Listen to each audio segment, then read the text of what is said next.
Election Watch on Galaxy TV as we continue to monitor the collation of results across the country in yesterday's governorship and state House of Assembly elections as held on Saturday, 18th of March 2023.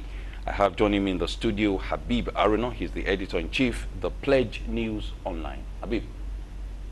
Good afternoon. Welcome back. Long time, bro. Right.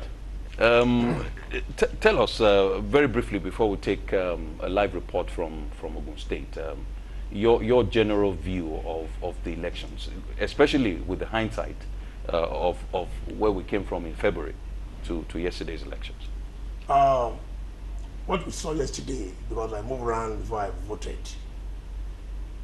was not too encouraging. People did not come out for obvious reasons, maybe because they were tired or because the process did not, the process outcome was not favorable to some of them. They did not actually come out to exercise their franchise. Then here and there, from reports, voters harassment, voter suppression, violence here and there. But it was not too encouraging. But thank God people voted, and we are expecting the result to come out. But I don't think it was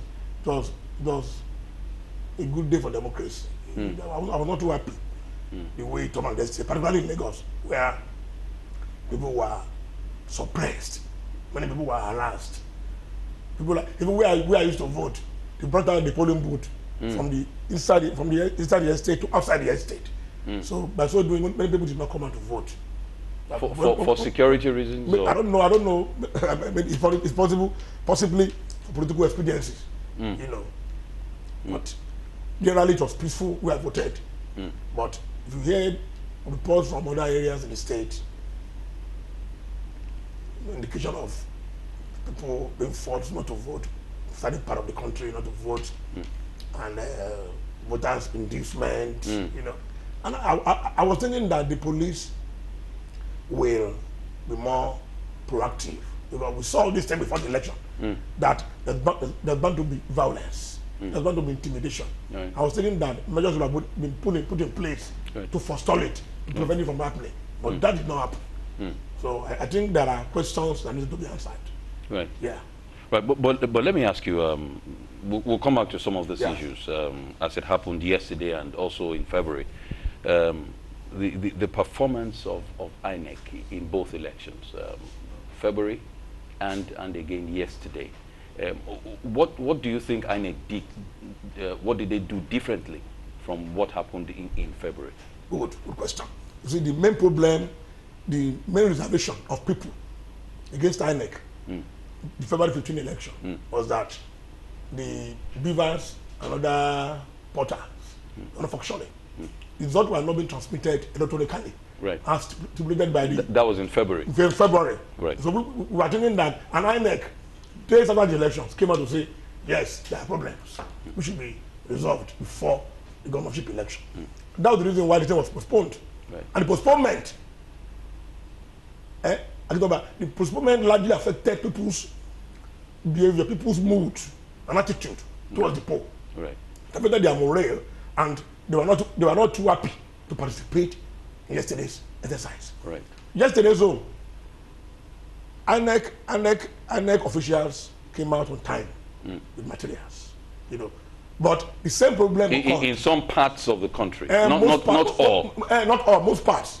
They came out on time, But there is this issue occurred again that results are not being transmitted electronically. Some of the other officials are complaining that they do not have network, and people are saying, "No worry, we give you network." The transfer was not done. Even when the INEC officials present at those locations informed their bosses, those bosses were not able to do anything about it, and that created a lot of suspicion that something was amiss. You see, if you transfer the result manually, right, that's bound to be manipulations. And one of the advantage of this electoral law that many people applaud generally was that after voting, result will be transmitted electronically. to avoid being manipulated. But what happened yesterday, there was no any, it was not, we were talking that they correct it. There was no correction.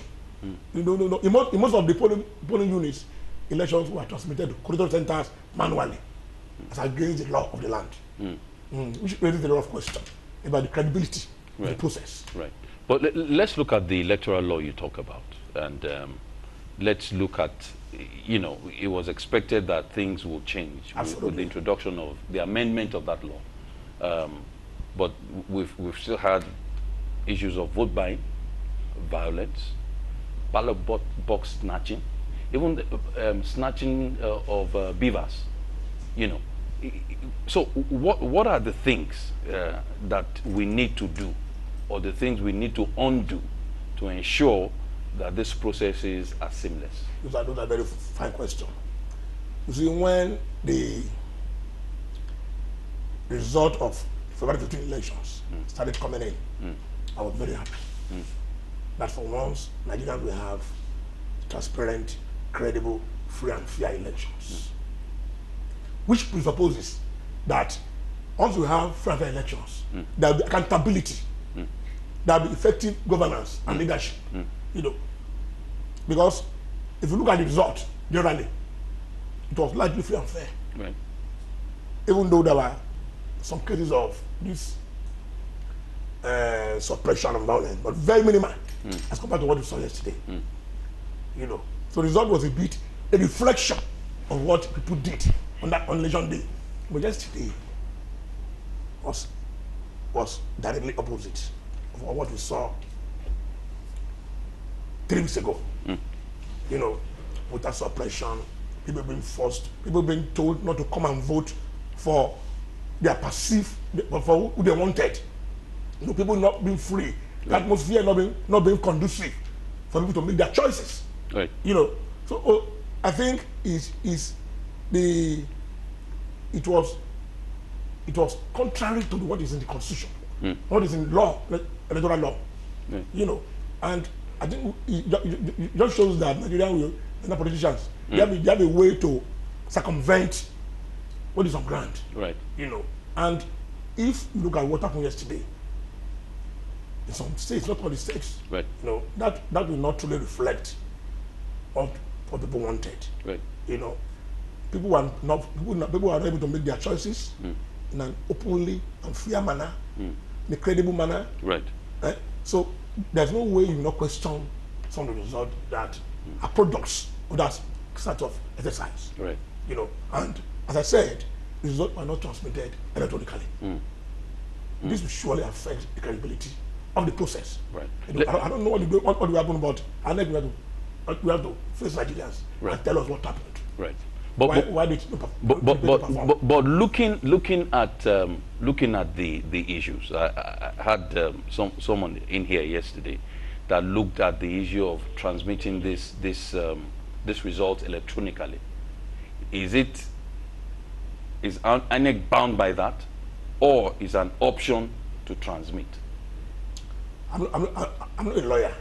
I'm not a lawyer, you know, but the fact remains that why people were happy about the new law, right, was that the result no longer be transmitted manually. Because you see, election is a process. Right. But process before the election day, and when the results are collated. And people are saying that after voting, it is when the results have been collected that manipulations and all those things take place. So collate and upload. And upload. So people were happy that the new law give room for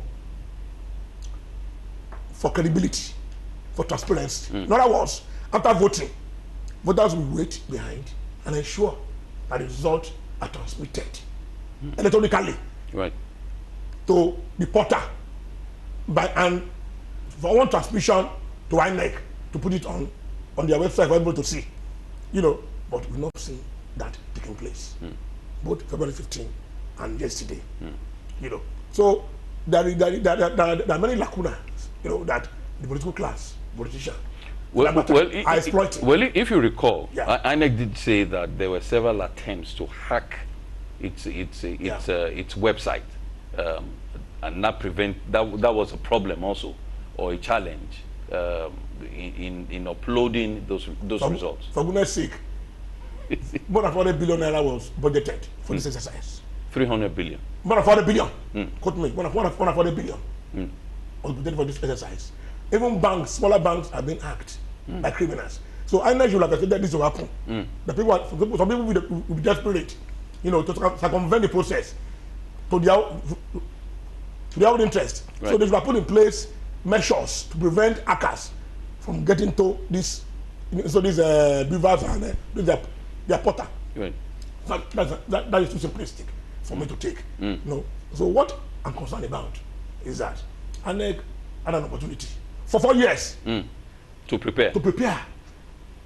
INEC, you see, I normally have this argument with people, even when I write in my articles, that there's always an unholy trinity between the ruling party, INEC, and security agencies. This unholy trinity prevents credible elections to take place. And once this happens, there's no way people that are elected be accountable to the people. And by extension, to affect good governance. If you have good governance, if you have good elections, it then means the people that are elected, they'll be accountable to us and responsible to us. Because they know that in 4 years, they will come back to us to seek their mandate. But once they don't owe their mandate to us, they are not obliged to do things in the right way. They are not obliged to do things that will benefit the people. So it's a lot of things. We must get it right. One man, one vote is very, very crucial for development and growth in the country. And you see, there is bound to be people that circumvent the process. For example, there are bound to be forgery, there are bound to be vote buying, there are bound to be violence, there are bound to be voter suppression. It's the duty of the agencies involved in those areas to put them in the mud and ensure that the process takes place peacefully and creditably. But what we are saying is that the police, they've not succeeded in convincing me that they did not fail.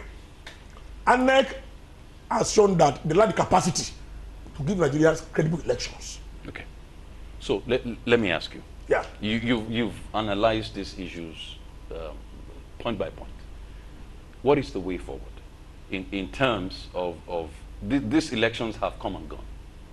What is the way forward in the next 4 years to ensure that we don't have issues of vote buying or all these challenges that we have in this recent elections? You see, when Yar'Adua was sworn in, the late Modu Yar'Adua, that supposedly won the 207 elections. Yar'Adua acknowledged deficiencies that occurred when he was elected. He said it was not free and fair, and that there be a committee, set up a committee, anybody in charge of these ways, to look into our electoral laws and to improve on it. Ways made the recommendation.